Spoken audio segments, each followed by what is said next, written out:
Mula sa bulwagang pambalitaan ng UNTV, si Bernard Danis. Magandang tanghali. Ito ang Balita Weekend Edition. Narito ang mga headlines.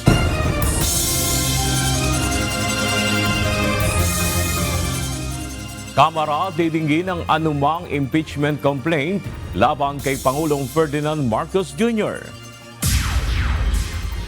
Saldico nais tumestigo laban kay Pangulong Ferdinand Marcos Jr. sakaling umusad ang impeachment case nito. Paghahanap sa mga nawawalang sakay ng MBCA Amihara sa Davao Gulf at MB Devons Bay sa West Philippine Sea nagpapatuloy. Sweldo at kalusugan, top priorities ng mga Pinoy ayon sa pinakabagong Octa Research Survey. Hindi haharangin ng Kamara at bagkus ay didinggin ang anumang impeachment complaints na ihahain laban kay Pangulong Ferdinand Marcos Jr.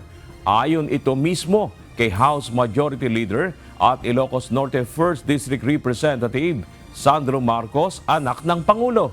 Ito ang balita ni Rosa Licos. Tungkulin ng Kamara na aksyonan ng anumang impeachment complaint laban sa isang impeachable official na formal na inihain sa tanggapan ng House Secretary General at transmitted sa Office of the Speaker. Ayon ito kay Presidential Son, House Majority Leader at Ilocos Norte 1st District Representative Sandro Marcos. Ginawa nito ang pahayag matapos maihain ang impeachment complaint ng abogadong si Andre De Jesus laban kay Pangulong Ferdinand Marcos Jr.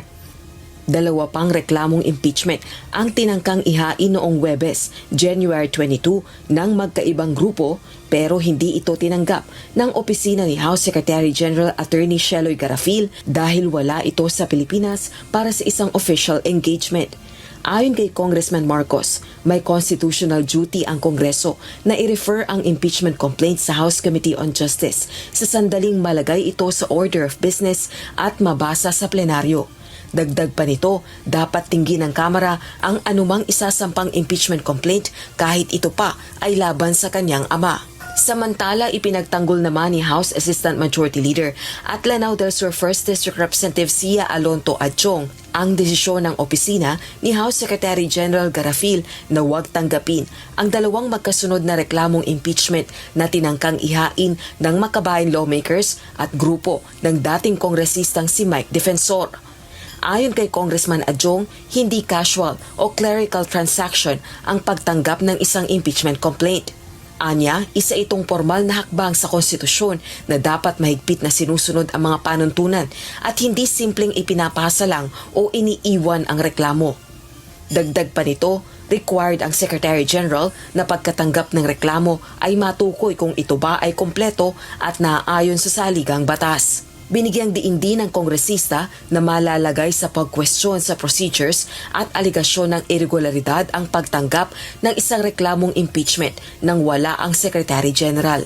Giit pa nito, opisyal at pre-scheduled ang paglabas sa bansa ni House Secretary General Garafil. Kasalukuyan din anyang nasa legislative recess ang Kamara kaya hindi maaasahan na kumpleto ang mga tao sa House of Representatives araw-araw at marami ang may mahalagang opisyal na tungkulin na inaasikaso sa iba't ibang bahagi ng Pilipinas o sa labas ng bansa. Sa Lunes, January 26 na ang balik sesyon ng Kongreso at pinangangambahan ng ilang kampo na agad na ma-refer sa House Committee on Justice ang unang impeachment complaint laban kay PBBM na pinaniniwalaan ng ilan na walang batayan at ebidensya. Sa sandaling mangyari ito, wala ng ibang reklamong impeachment na maaaring maihain laban sa Pangulo sa loob ng isang taon dahil epektibo na ang one-year bar rule sa paghahain ng impeachment laban sa isang impeachable official. Rosa Licos, UNTV News and Rescue. Diyos ang aming sandigan, serbisyo publiko ang aming pinahahalagahan. Nagpahayag ng kagustuhan si dating Ako Bicol Party List Representative Saldico na tumestigo laban kay Pangulong Ferdinand Marcos Jr. sakaling umusad ang impeachment case laban dito.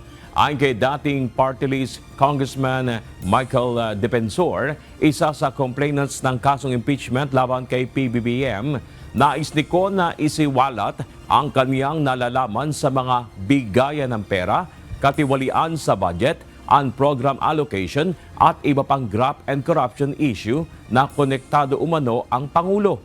Dagdag pa ni Defensor, nagtangka na noon na magsalita si Ko, subalit hindi ito pinagbigyan ng Senate Blue Ribbon Committee. Malaki ang pag-asa ng grupo ni Defensor na papayagang humarap at tumistigo si Ko sa impeachment court. Aminado si Senate Deputy Minority Leader J.B. Ejercito na isa siya sa nakinabang sa sistema ng political dynasty sa bansa. Gayunman sa isang panayam, sinabi nito na susuporta siya sa pagpapasa ng Anti-Political Dynasty Bill. Ayon kay Ejercito, pinoproseso na ni Senate President Pro Tempore Panfilo Lacson ang schedule ng hearing para sa mga panukalang batas na magbabawal sa political dynasty na naihain na sa Senado. Marami anya sa mga senador ang nagbigay ng interes na dumalo sa nasabing pagdinig. Dagdag pa ng senador, marami ngayon ang may potensyal na magsilbi sa bayan, subalit kulang ng makinarya kaya naniniwala anya siya na panahon na upang sila naman ang mabigyan ng pagkakataon sa posisyon. Hinihikayat ni Senador J.B. Ejercito si dating Speaker Martin Romualdez na humarap sa Senado matapos mabanggit ang kanyang pangalan sa nagdaang Senate Blue Ribbon Committee kaugnay ng flood control scandal. Ito rin ang nais ni Senador Risa Hontiveros kasunod ng pahayag ng dalawang witness na sinabihan sila ng contractor na si Curly Discaya na ang bahay na inuupahan ng kanilang employer ay nabili na ni Romualdez. Nauna nang itinanggi ni Romualdez ang anumang koneksyon kay Discaya. Tinanggihan na rin ni Romualdez ang dating imbitasyon ng Senate panel na investigasyon. Ayon kay Ejercito, nailahad na ng marami ang kanilang panig kaya't hinihintay na lang nila na si Romualdez naman ang magsalita. Pangunahin sa listahan ng alalahanin ng mga Pilipino sa unang pasok ng taong 2026 ang sweldo ng mga manggagawa. Ito'y batay sa inilabas na resulta ng pinakahuling tugon ng masa survey ng Octa Research Institute, kung saan 47% sa Luzon at Visayas ang nais iprioridad ng pamahalaan ang maitaas ang sahod. Bukod sa sweldo, ang iba pang top national concern ng mga Pinoy ay ang pagkontrol sa pagtaas ng presyo ng bilihin, mababang presyo ng produktong pang-agrikultura, paglaban sa korupsyon at pagbibigay ng libre at dekalidad na edukasyon. Samantala kung personal ang pag-uusapan, nangunguna ang kalusugan ng pangunahing alalahanin ng mga Pilipino, kung saan 65% ang nagsabing ang manatiling malusog at makaiwas sa sakit ang kanilang urgent concern. Bukod dito, alalahanin din ng mga Pinoy ang mapagtapos ang kanilang mga anak sa pag-aaral, makakain ng sapat sa isang araw, magkaroon ng stable na trabaho at makaiwas sa krimen. Inanunsyo ng operator ng Beep Card na inalis na nila ang lahat ng Beep Card Stored Value Updaters at Express Renewal Devices sa mga istasyon ng tren dahil sa lumang 3G technology nito. Sinabi naman ng Beep na pwedeng gamitin ng mga pasahero ang Beep mobile app upang i-check ang balance at kunin ang mga load transaction kung may NFC-enabled smartphone. Maaari din gamitin ang mga regular ticket vending machines, TVMS, lumapit sa mga point of sale teller sa mga istasyon para sa serbisyo. Ilang linya ng North Luzon Expressway ang pansamantalang isasara upang bigyang daan ang konstruksyon ng Santo Tomas Interchange Project ng Department of Public Works and Highways sa Pampanga. Isasara ang Lane 1 o pinakakaliwang linya sa southbound matapos ang San Simon Interchange simula alas 10 ng gabi sa Enero 26, 27 at 29 at muling bubuksan alas 4 ng madaling araw sa Enero 27, 28 at 30. Samantala, isasara ang lahat ng linya sa 500 metrong bahagi ng northbound matapos ang Pau River Bridge mula alas 10 ng gabi ng January 28 hanggang alas 4 ng madaling araw ng January 29. Ayon sa NLEX Management, magpapatupad ng counterflow sa kabilang direksyon sa mga nasabing oras. Patuloy ang masusing paghahanap ng Philippine Coast Guard sa 4 na Pilipinong tripulante ng MV Devon Bay na nawawala matapos tumagilid ang barko sa kargatang sakop ng Bajo de Masinloc. Kasama rin sa pinaigting na search and rescue operation ang paghahanap sa 15 sakay ng recreational boat na MBCA Amihara sa Davao Gulf. Ito ang balita ni Ryan Lacanlale. Ipinagpapatuloy ngayong umaga ng Philippine Coast Guard ang search and rescue operation para sa 4 na natitirang Pilipinong tripulante ng MV Devon Bay na nananatiling nawawala. Ito ay matapos tumaob ang barko kahapon sa karagatang sakop ng Scarborough Shoal o Bajo de Masinloc. Base sa pinakahuling naitalang posisyon, nangyari ang insidente humigit kumulang 141 nautical miles sa kanluran ng Sabangan Point, Agno-Bay, Pangasinan. Pasado alas 7 ng umaga, nagsagawa ng aerial search ang PCG Islander aircraft habang ang BRP Teresa Magbanwa ay nagpapatuloy sa radio communication sa mga nagdadaang sasakyang pangdagat sa lugar. Security, security, security. Attention all ships, attention all ships, attention all ships. This is Philippine Coast Guard vessel BRP Teresa Magbanwa, MRRV 9701. This is Philippine Coast Guard vessel BRP Teresa Magbanwa, MRRV 9701. Be advised that search and rescue operations are being conducted to the 4 remaining missing crew of MV Devon Bay within the vicinity waters 141 nautical miles west-northwest of Tambobong, Pangasinan, or at latitude 16 degree 2.93 minutes north, longitude 117 degrees 18.39 minutes east. All vessels transiting in the area are requested to proceed with caution, maintain a sharp lookout, and render assistance as necessary in accordance with the international maritime regulations. Any sightings or relevant information may be reported immediately to this station on VHF Channel 16. Sa ulat ng Chinese PLA Southern Theater Command, 17 tripulante ang na-rescue ng China Coast Guard kahapon. Sa mga ito, 14 ang nasa stable condition, 2 ang kumpirmadong nasawi at 1 ang patuloy na ginagamot. Ang MV Devon Bay ay isang Singapore flag general cargo vessel at lahat ng 21 tripulante nito ay mga Pilipino. Galing ang barko sa Zamboanga del Sur at patungo sana sa Yangjiang, China. May karga itong iron ore nang mangyari ang insidente. Samantala, patuloy rin ang pinaigting na search and rescue operation ng Philippine Navy, Philippine Coast Guard at iba pang ahensya ng pamahalaan para sa mga sakay ng recreational boat na MBCA Amihara na nawawala simula pa noong January 19. Sakay nito ang 12 pasahero at 4 na crew. Isa sa mga crew ang nailigtas ng PCG matapos makitang palutang-lutang noong Martes ng umaga sa karagatan ng Sarangani. Umalis ang recreational boat mula Davao City at inaasahang dadaong sa Governor Generoso Davao Oriental.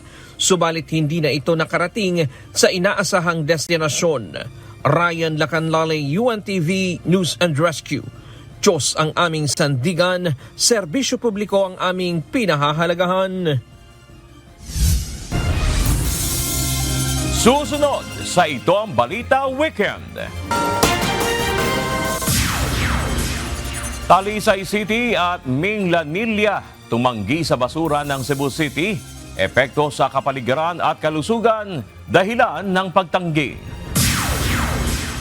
Mga kasangbahay sa National Capital Region magkakaroon ng dagdag na 800 pesos sa buwan ng sahod simula February 7.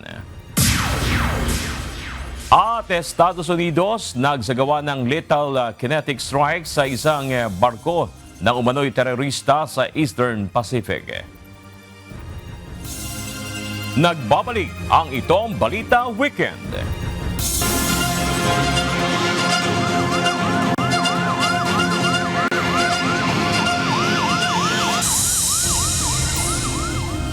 Isang stage 4 colon cancer patient ang tuloy-tuloy na binibigyan ng serbisyo ng UNTV News and Rescue sa kanyang mga check-up at radiation therapy sa Dagupan City.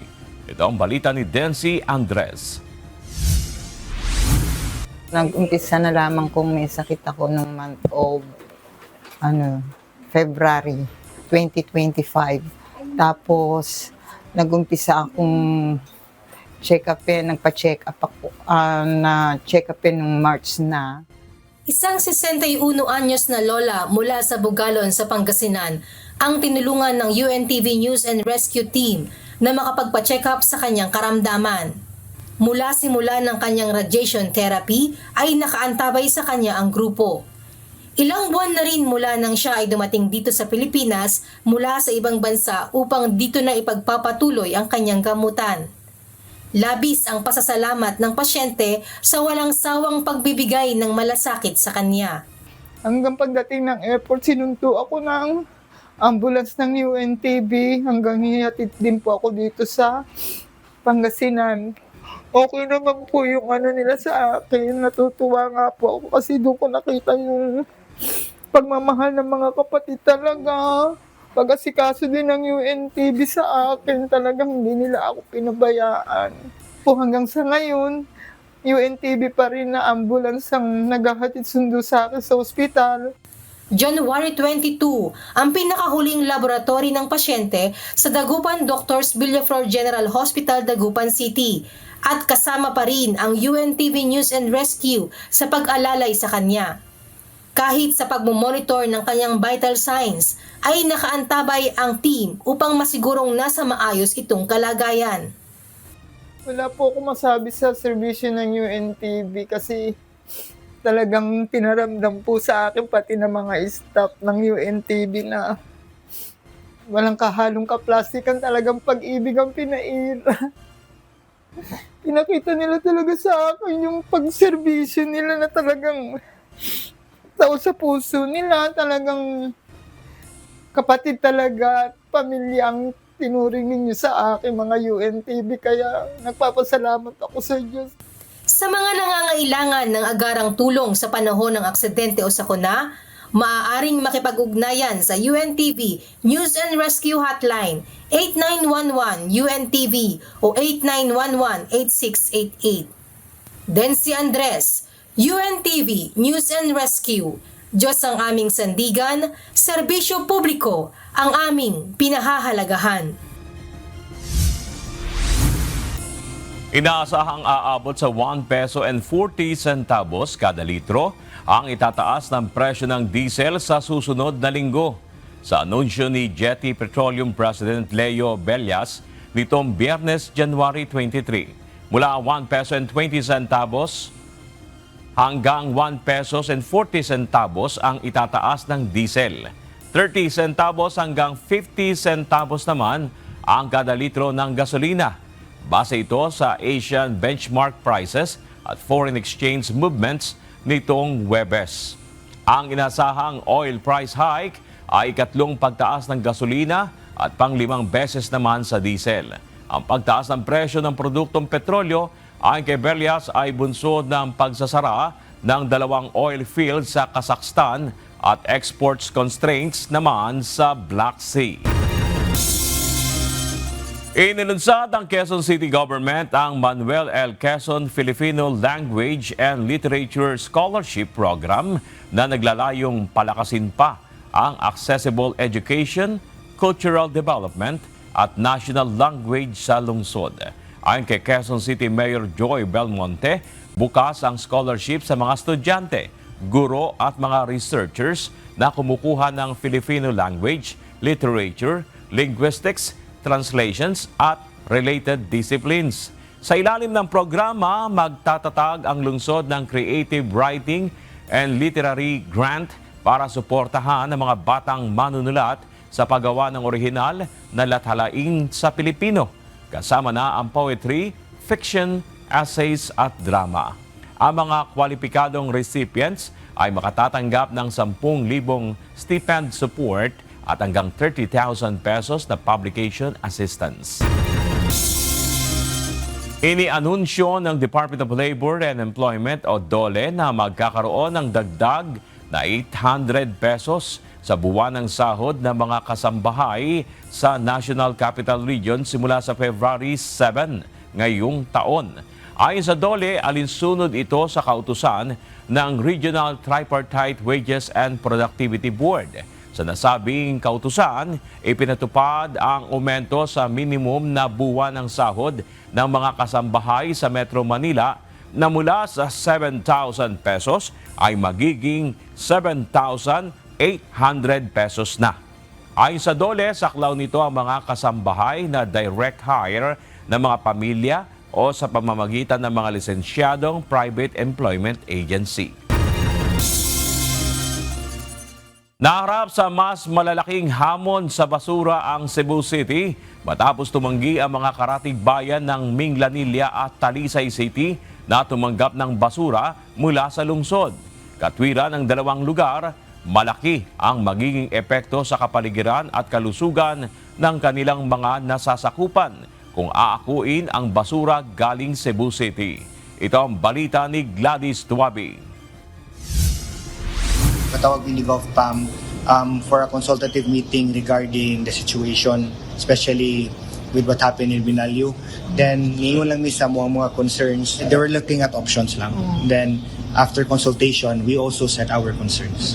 Humaharap sa malaking hamon ang Cebu City sa pangangasiwa ng araw-araw nitong basura matapos isara ang pangunahing landfill ng lungsod sa Barangay Binalyo, kasunod ng pagguho na ikinasawi ng ilang individual.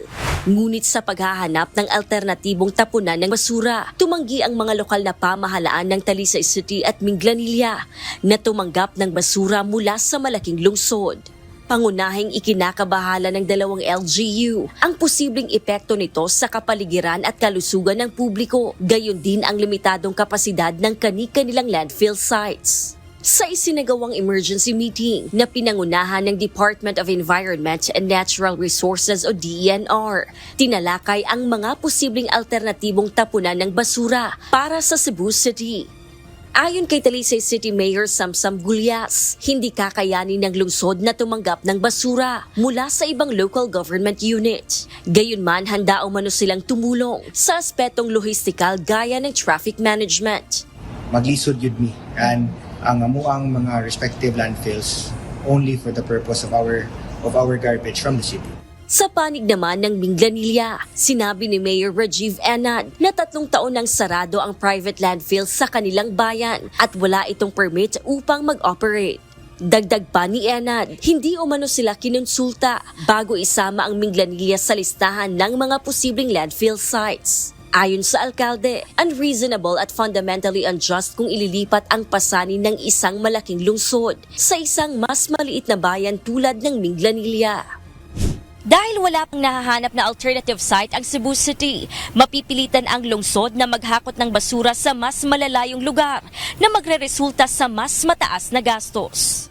Ayon kay Cebu City Vice Mayor Tomas Osmeña, posibleng umabot sa 500 hanggang 700 milyong piso kada taon ang gagastusin sa pagdadala ng basura, malaking halaga na maaaring makaapekto sa pondo para sa iba pang serbisyong panlungsod.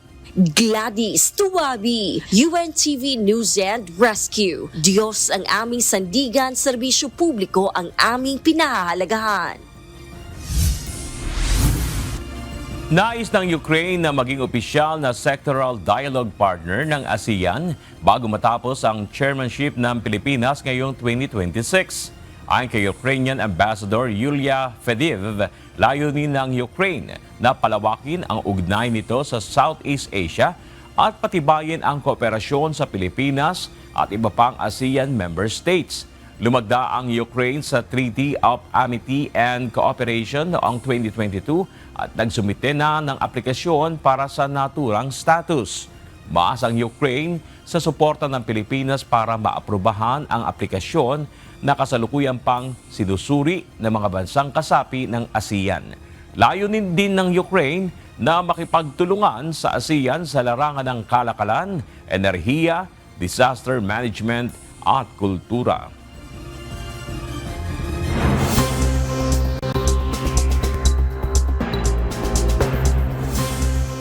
Naaresto na ng Federal Bureau of Investigation ang isa sa FBI Most Wanted Persons, ang dating Canadian Olympic snowboarder na si Ryan Wedding. Si Wedding ay may patong na $15 million sa ulo dahil sa kasong drug trafficking. Naaresto siya sa Mexico sa tulong ng isang post sa social media ng pagpunta nito sa US Embassy sa Mexico sa kagustuhang sumuko. Samantala, ayon kay FBI Director Kash Patel, nauna nang na-turn over sa kustodiya ng Charlotte Police sa North Carolina ang isa pang wanted na si Alejandro Rosales Castillo, ang tinagurian ng US na modern-day El Chapo. Si Castillo ay halos isang dekadang nagtago sa batas dahil sa iligal na droga. To find bad guys around the world, to find the worst of the worst hiding in Mexico, you have to use intelligence. You have to gain intelligence every step of the way. You got to share that intelligence with our partners in Mexico. Then you have to join forces. It truly is a historic achievement when you think about it. 10 years have passed and we found them. Nagsagawa ng isang lethal kinetic strike ang Joint Task Force Southern Spear ng US military sa Eastern Pacific nitong Biyernes, January 23. Target ng operasyon ng isang barko na ino-operate ng isang teroristang organisasyon. Batay sa US intelligence, nakumpirmang ang barko ay may kaugnayan sa narco-trafficking activities sa rehiyon. Ayon sa ulat, 2 sa nakasakay na narco-terrorist ang nasawi at isa ang nakaligtas. Agad namang naglunsad ang US ng search and rescue sa posibleng survivors sa pag-atake. Nakahanda ng US Federal Emergency Management Agency sa inaasahang epekto ng cold wave at winter storm sa malaking bahagi ng Estados Unidos.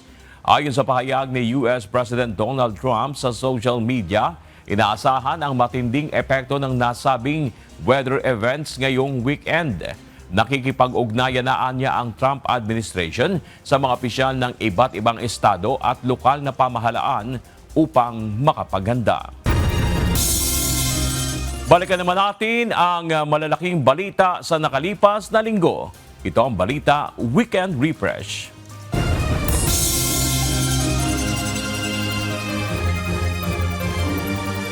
Batangas 1st District Representative Leandro Leviste at former Department of Public Works and Highways Secretary Manuel Bonoan dumalo sa pagdinig ng Senate Blue Ribbon Committee.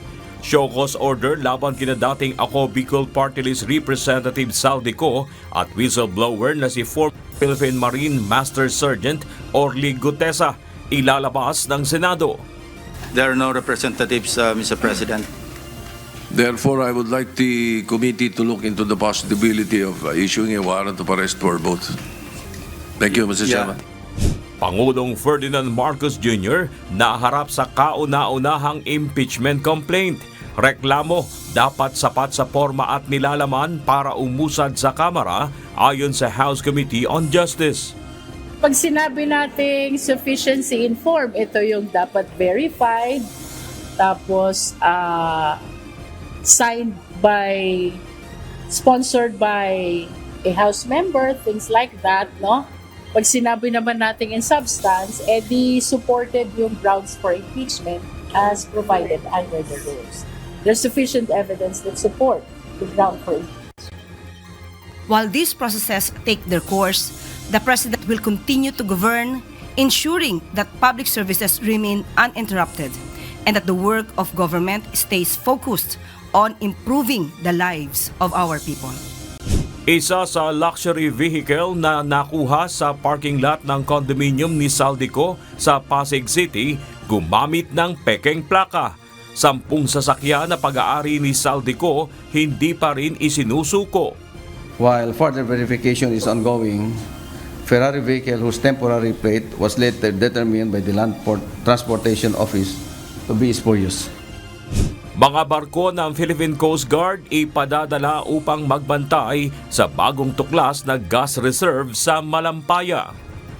Ibig sabihin, makakapag-supply ito ng kuryente sa mahigit 5.7 milyong kabahayan, 9,500 na gusali o halos 200,000 paaralan sa loob ng isang taon.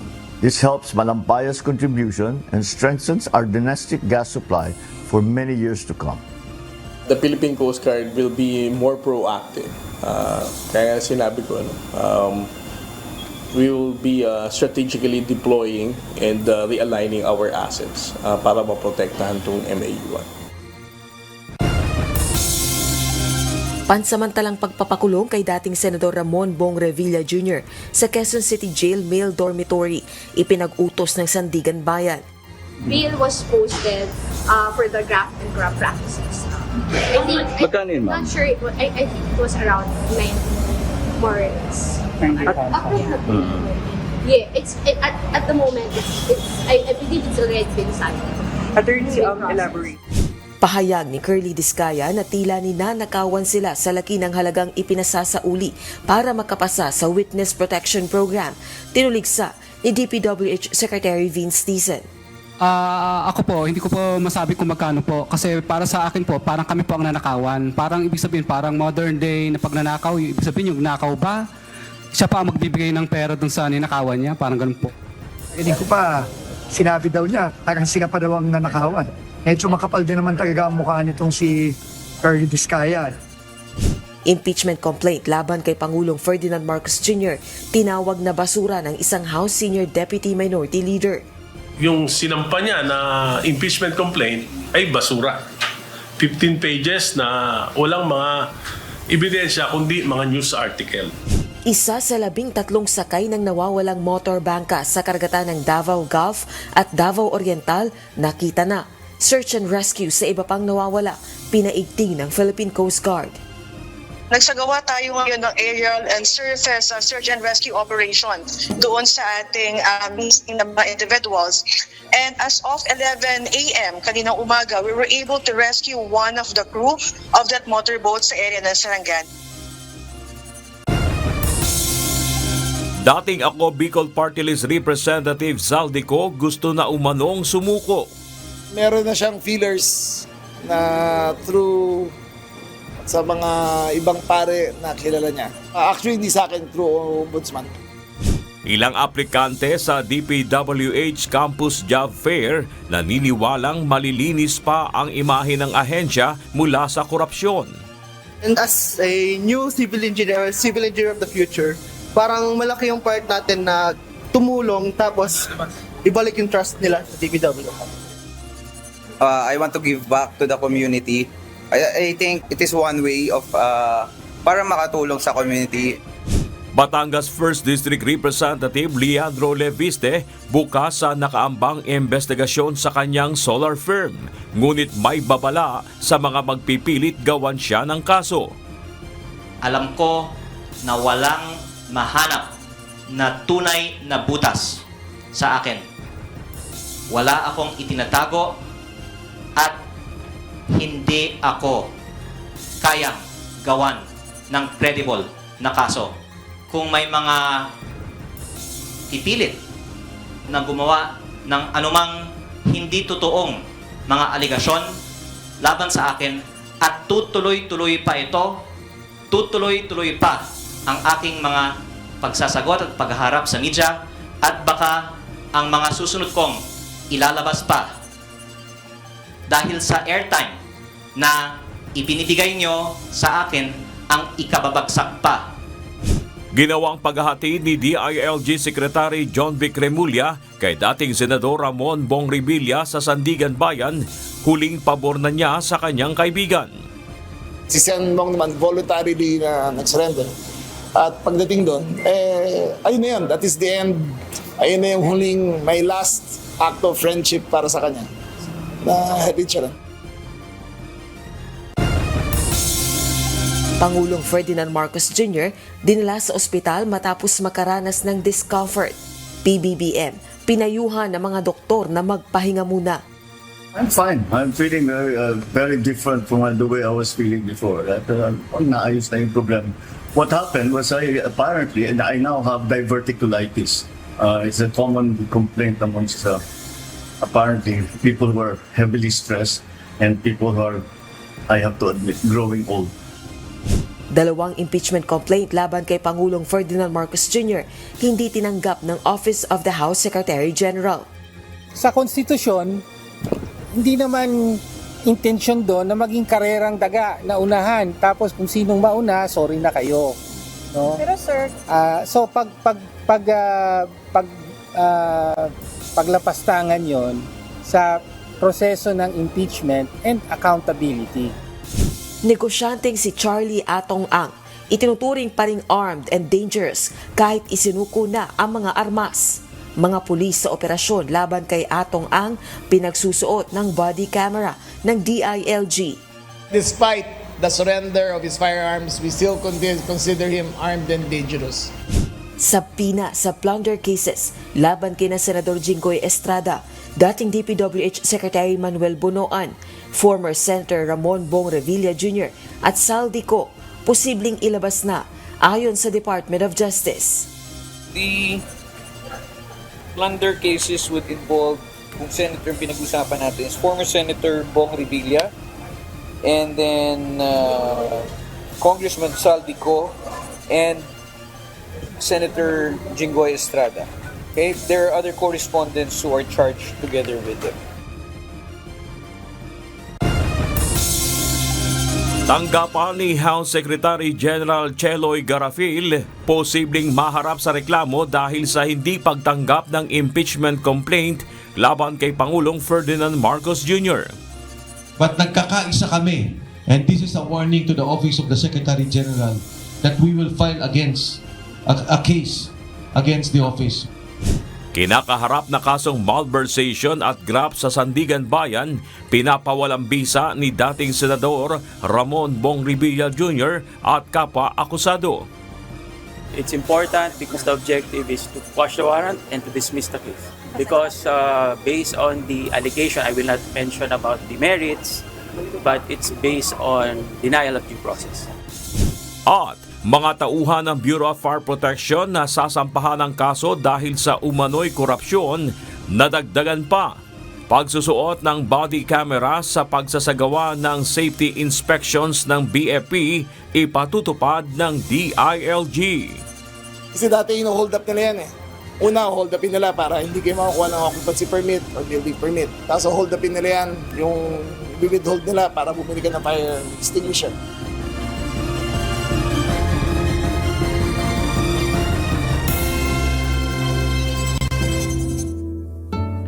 At sa ating iiwan ng mga salita ng Diyos na ating sandigan. Mula sa aklat ng Ecclesiastes, Kapitulo 7, versikulo 8, na nagsasabi, maigi ang wakas ng isang bagay kaysa pasimula niyaon, at ang matiising loob ay maigi kaysa palalong loob.